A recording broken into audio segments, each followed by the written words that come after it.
Hello everyone. आज हम discuss करने जा रहे हैं लीड कोड डेली क्वेश्चन का question number 1863।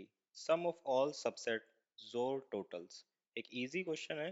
The XOR total of an array is defined as the bitwise XOR of all its element or zero if the array is empty. तो XOR total बताया गया है एक array का। सभी elements का bitwise जोर आप लेंगे और जो आंसर होगा उसको रिटर्न करेंगे zero if array is empty.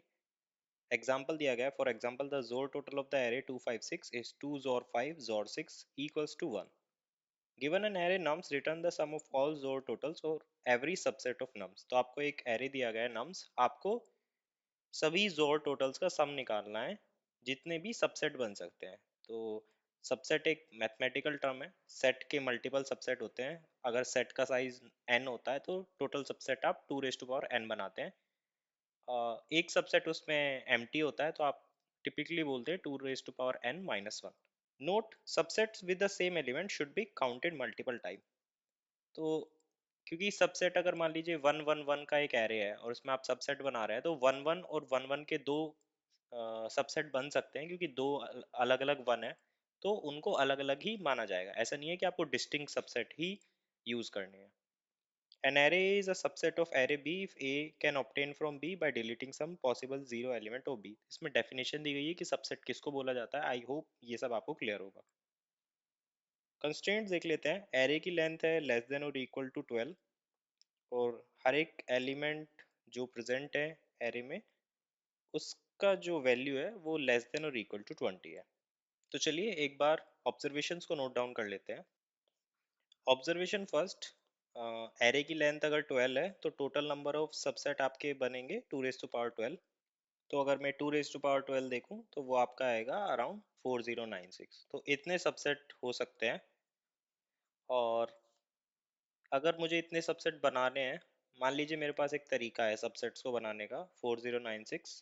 तो मैं हर एक सबसेट पे लूप करूंगा I2 4096 सबसेट।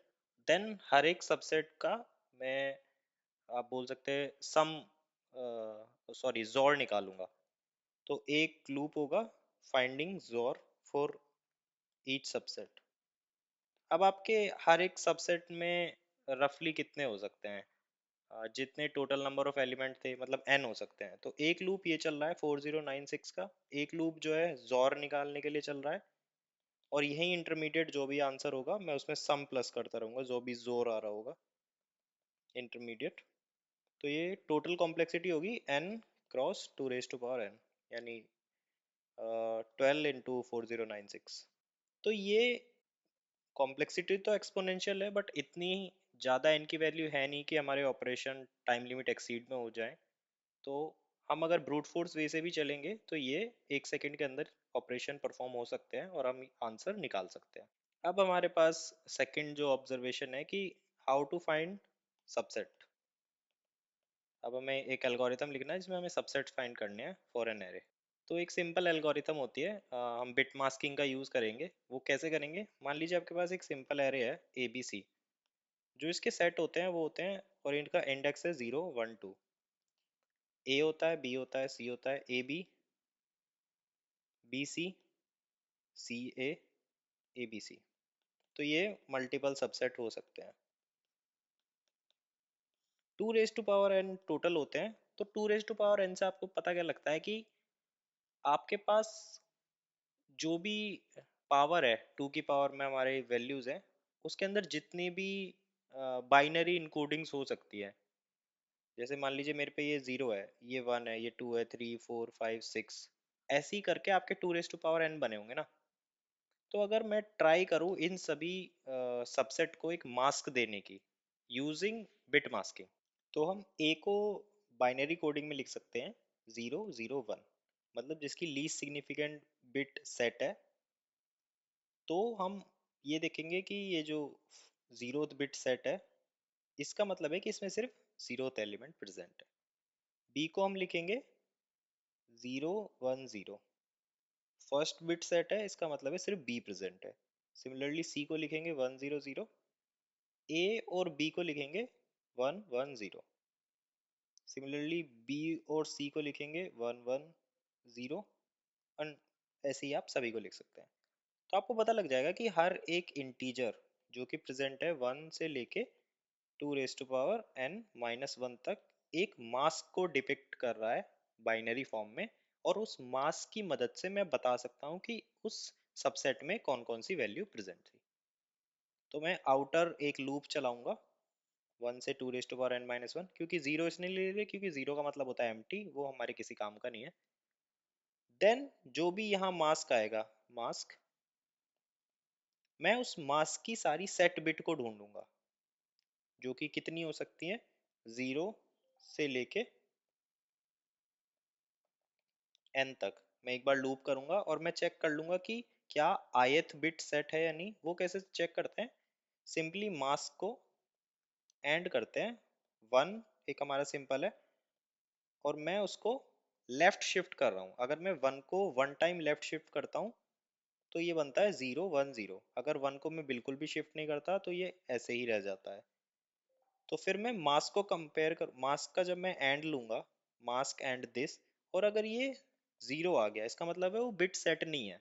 और अगर ये 1 आ गया तो इसका मतलब है ये ith बिट सेट है मास्क के अंदर। अगर ith बिट सेट है तो मैं जो हमारा इंटरमीडिएट जोर होगा उसमें उस वैल्यू का जोर लूंगा और फिर आउटसाइड द लूप आंसर में प्लस कर दूंगा। तो चलिए इसी लॉजिक को एक बार पाइथन में कोड कर लेते हैं। तो चलिए जैसा हमने डिस्कस करा था उसी को पाइथन में कोड कर लेते हैं। सबसे पहले n वेरिएबल को इनिशियलाइज कर लेते हैं जिसमें एरे की लेंथ प्रेजेंट होगी। देन हम आउटर लूप रन करेंगे इसमें सारे मास्क्स पर आइटरेट करेंगे for mask in range 1, 2 raised to power n। Then find XOR for this subset जो मास्क के रूप में डिपिक्ट करा गया है for i in range n। अब मैं चेक करूंगा कि ith बिट सेट है या नहीं। तो इफ i 1 को लेफ्ट शिफ्ट करें i से, और अगर मास्क से एंड करें और ये अगर 1 आता है, मतलब नॉट जीरो लिख सकते हैं या 1 भी लिख सकते हैं। अगर ये 1 आता है इसका मतलब है कि ith बिट सेट है। ith बिट सेट है तो मतलब जो ith एलिमेंट इस एरे में है वो इस सबसेट में प्रेजेंट है। तो मैं एक इंटरमीडिएटरी जोर इनिशियलाइज कर लूंगा हर एक सबसेट के लिए, और मैं उसके साथ उस वैल्यू का जोर ले लूंगा। जब मैं इस लूप से बाहर आऊंगा, इस सबसेट के लिए मैंने जोर ले लिया है। अब मैं आंसर में उस जोर को प्लस कर दूंगा। आंसर मेरा एक आउटसाइड लूप एक वेरिएबल को इनिशियलाइज कर लेते हैं जो हमारा फाइनल आंसर होगा, और लास्ट में मैं आंसर को रिटर्न कर दूंगा। तो एक बार इनपुट टेस्ट केसेस को रन करके देख लेते हैं। तो हमारा आंसर तो गलत आया है। ओह सॉरी, ये 1 नहीं होगा क्योंकि आपकी मल्टीपल सेट बिट होंगी ना। हमें बस ये चेक करना है नॉट जीरो। अगर जीरो हुआ तो मतलब बिट सेट नहीं है, अगर नॉट जीरो है मतलब कोई ना कोई बिट सेट थी। तो एक बार इनपुट टेस्ट केसेस को अगेन रन कर लेते हैं। तो हमारे इनपुट टेस्ट केसेस चल रहे हैं, एक बार सिस्टम टेस्ट केसेस को भी रन कर लेते हैं। तो हमारे सिस्टम टेस्ट केसेस भी पास हो रहे हैं। तो ये काफ़ी इजी क्वेश्चन था। हालांकि हमने ब्रूट फोर्स तरीके से सॉल्व करा है। अगर n की वैल्यू ज़्यादा होती तो शायद कुछ और एल्गोरिथम इसमें यूज़ होता, बट करंटली तो n की वैल्यू 12 है तो ये चल सकता है। मेन इशू था इसमें कि आप सबसेट कैसे निकालते हो, वो भी फेयरली इजी तरीका है बिट मास्किंग को यूज़ करके। उसके बाद तो ये क्वेश्चन सिंपली एल्गोरिथम है। तो चलिए मिलते हैं किसी और वीडियो में किसी और ट्यूटोरियल में, तब तक के लिए बाय बाय।